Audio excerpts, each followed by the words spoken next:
Bayangkan, kamu masuk ke kampus impianmu, tapi setiap langkahmu disambut tatapan merendahkan. Mereka melihat sepatumu yang usang, bajumu yang sederhana, dan langsung menilai kamu tidak pantas ada di sini. Itulah yang dialami Raka, pemuda desa yang datang hanya dengan tas kecil dan mimpi besar. Sejak hari pertama, ejekan dan tawa sinis menjadi musik latar hidupnya. Teman-teman kaya membicarakannya di belakang, bahkan terang-terangan menghinanya di depan umum. Tapi mereka tidak tahu, di balik diamnya, Raka menyimpan sesuatu. Sesuatu yang akan membalikan semua ejekan menjadi tepuk tangan. Dan perjalanan itu dimulai hari ini. Pernah nggak kamu ngerasa diremehkan? Hanya karena penampilan dan keadaanmu. Hari ini, kamu akan menyaksikan kisah Raka, seorang pemuda sederhana yang tiap hari jadi bahan ejekan di kampusnya. Mereka menganggap dia nggak pantas berada di sini, tapi mereka nggak tahu, Raka menyimpan sesuatu yang bisa mengubah segalanya. Sebelum kita mulai, pastikan kamu tekan tombol subscribe dan nyalain lonceng notifikasi supaya kamu nggak ketinggalan kelanjutan kisah ini. Oke, siap? Mari kita mulai ceritanya. Raka, seorang pemuda sederhana berkulit sawo matang dengan kaos hijau polos, celana jeans belel, dan sandal jepit, duduk santai di bangku kayu warung kopi pinggir jalan depan kampus. Ia menyeruput kopi hitam sambil memandangi jalan, menikmati suasana pagi. Bima dan teman-temannya lewat di depan warung itu. Dengan kemeja putih rapi, celana chino mahal, dan sepatu kulit, Bima melirik Raka sambil tersenyum meremehkan. Teman-temannya cekikikan, merasa pakaian mereka jauh lebih berkelas daripada Raka. Beberapa hari kemudian, Raka terlihat membantu satpam kampus mengangkat kardus berat berisi dokumen. Keringat bercucuran, namun ia tetap tersenyum. Tanpa disadari, Nadia, gadis cantik kampus dengan blus pastel dan rok span hitam, mengamati dari jendela kelas lantai 2. Ada kekaguman yang sulit ia sembunyikan. Sementara itu, di parkiran kampus, Bima dengan penuh percaya diri memamerkan mobil sport merah mengkilapnya.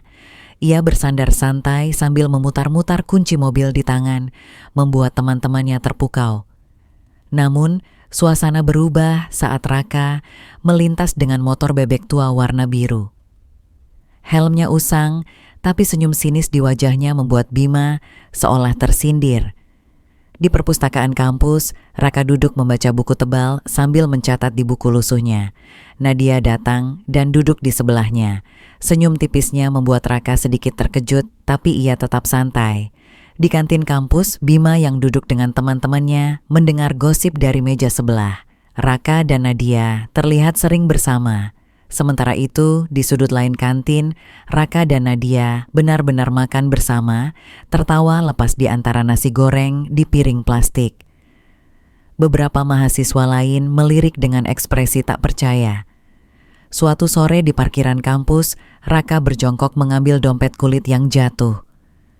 Pemiliknya ternyata seorang dosen kaya berusia 40-an dengan kemeja batik rapi. Sang dosen tersenyum dan berterima kasih, lalu memberikan kartu nama kepada Raka. Dari kejauhan, Bima melihatnya dengan wajah kesal. Beberapa hari kemudian, Raka mendapat undangan makan malam di restoran mewah. Ia datang dengan kemeja biru polos, tampak canggung di tengah suasana elegan. Dosen yang ia temui kala itu ternyata ingin berbicara serius, menawarkan pekerjaan bergengsi di kantornya. Raka menerima tawaran itu dengan penuh syukur. Ia menandatangani kontrak kerja di ruang kantor modern. Di luar dugaan, Bima suatu hari melihat Raka keluar dari lift kantor mewah itu sambil membawa map kerja. Wajah Bima seketika terkejut, menyadari bahwa orang yang dulu ia hina, kini telah berada di posisi yang tak pernah ia bayangkan. Hari pameran kampus semakin ramai. Raka awalnya mengira stand-nya tak akan dilirik, tapi tiba-tiba beberapa mahasiswa mulai mendekat. Mereka kagum karena proyeknya sederhana namun sangat berguna untuk kehidupan sehari-hari.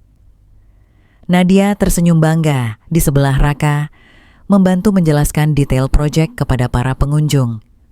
Semakin lama, stand Raka menjadi salah satu Bima yang sejak tadi mengamati dari jauh mulai merasa tidak nyaman. Stand miliknya yang dipenuhi dekor mewah justru sepi, sementara stand Raka ramai pengunjung. Wajahnya memerah, matanya menatap tajam ke arah Raka yang sedang tertawa bersama Nadia. Rasa gengsi dan iri mulai bercampur jadi satu. Dalam hatinya, Bima berjanji akan mencari cara untuk menjatuhkan Raka. Meski harus melakukan hal curang sekalipun, Bima mulai menyebarkan gosip di antara teman-temannya bahwa proyek Raka hanyalah hasil meniru dari internet. Ia bahkan mengedit foto dan dokumen untuk membuat tuduhannya terlihat meyakinkan. Beberapa mahasiswa mulai ragu dan membicarakan Raka di belakangnya. Di ruang kelas, 2 mahasiswa membisikkan gosip itu, sementara Raka masuk dengan wajah lelah. Nadia langsung menghampirinya dan berkata, "Rak, kamu gak usah percaya omongan orang. Aku tahu kamu bikin proyek itu sendiri." Meski hatinya panas, Raka memilih diam dan fokus. Dalam pikirannya, ia tahu bahwa membalas gosip hanya akan membuat situasi makin keruh. Ia bertekad membuktikan kebenaran dengan hasil kerjanya sendiri di hadapan semua orang. Hari penilaian proyek tiba. Semua tim bersiap mempresentasikan hasilnya di depan para dosen dan mahasiswa. Bima datang dengan percaya diri, yakin fitnahnya akan membuat Raka jatuh. Namun ketika giliran Raka tiba, ia mempresentasikan seluruh proses pembuatan proyeknya dari awal, lengkap dengan foto-foto dan video rekaman yang menunjukkan dirinya bekerja di bengkel kampus. Para dosen tampak terkesan, bahkan salah satu dosen senior berkata, "Ini inovasi yang sederhana, tapi luar biasa bermanfaat." Sorak-sorai terdengar dari penonton. Bima hanya bisa menunduk, wajahnya pucat. Fitnah yang ia sebarkan runtuh seketika di depan bukti yang jelas. Di sudut ruangan, Nadia menatap Raka dengan senyum bangga, sementara Raka hanya tersenyum tipis, membiarkan kemenangannya berbicara tanpa perlu balas dendam kata-kata.